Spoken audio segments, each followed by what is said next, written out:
There was still one person left who needed to know the truth, his mother. And he wasn't sure if revealing it would bring healing or pain. Asterisk, the drive back home was heavier than the drive out. Daniel gripped the steering wheel, his mind replaying Margaret's words again and again.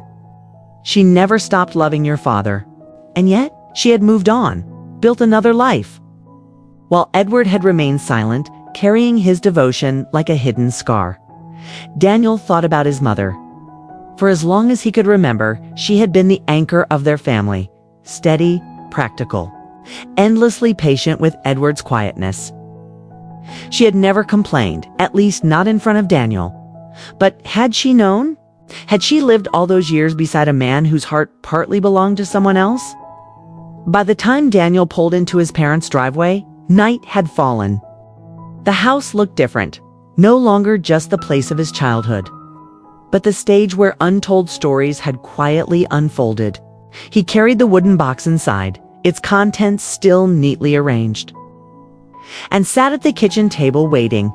When his mother entered the room, her eyes were tired but kind.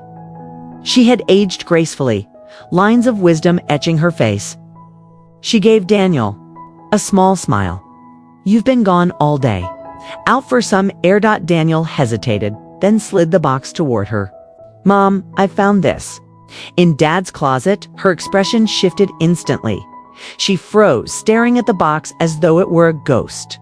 Slowly, she opened it, her hands trembling slightly as she touched the faded letters. For a long moment, she said, "Nothing, Mom," Daniel whispered. "Who was Anna?" Tears welled in her eyes before she could stop them. She sat down heavily, clutching one of the photographs. "So, she said quietly. Daniel's chest tightened. "You knew." She nodded. "I always knew." Her voice was steady, but her eyes betrayed the storm inside.